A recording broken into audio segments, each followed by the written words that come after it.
Tony, obviously a long day out there, sporting the doubleheader. Kind of what was the message out there setting up for another rubber match?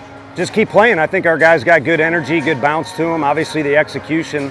Even in the first game, there's a couple mistakes. It wasn't as good as it can be, but it's never going to be that way when you got young guys out there playing and playing against great competition. So, you got 3 games in almost 24 hours, so you might as well just lump them all together and just keep playing. At the end of the thing, we'll figure out who won 2 games and who won 1.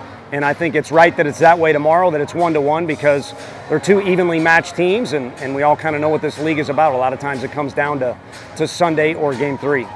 I know it's baseball a lot of times, but what are some challenges of playing 18 innings in one day? The catcher's got to run around in that gear, and obviously you start sweating, your uniform weighs a couple extra pounds, and then mentally too, a bunch of repetitions pile up, so you can decide to go one direction or another with those. If you get a little complacent, you'll get in trouble, and if you get too down, which if you're a hitter over the course of the game, you're going to get punched in the gut a few times. If you get too down and you choose to focus on that, it can become an issue and it can spiral on you. Maybe happened for a couple of our guys, but for the most part, our guys played till the end, obviously. And like I said, had good bounce to them. And tomorrow, maybe a little bit better execution. But even if not, when we make some mistakes, we can overcome them tomorrow, because I think our guys will have some energy to them, on Saturday as well. In this one, Drew Beam, really good outing. Bad third inning, but really good outing. What did you see from him today? Well, he could have been, it was a big difference between 0-1 and 1-0. And there's a big difference between that. So, and you got two guys at the top of the order who can hit the ball as hard as anybody, and a tough play for our infielder with Caglione, and then the mistake gets hit by a guy who's got a good amount of home runs. And then the other one was just, again, big difference between 0-1 and 1-0, and he makes a mistake.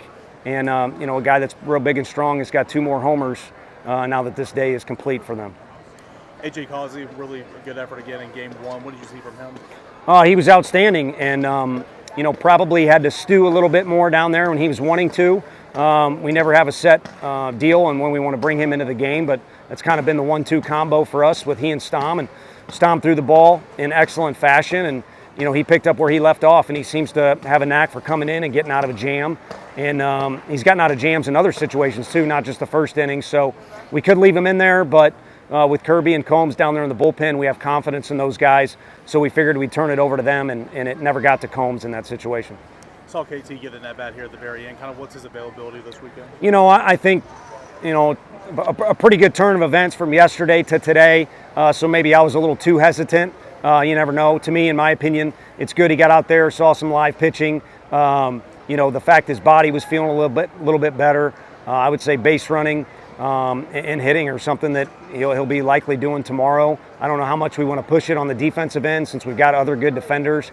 But again, we'll assess it tomorrow when he gets out there. And negative that he struck out, positive that he got his cleats in the dirt.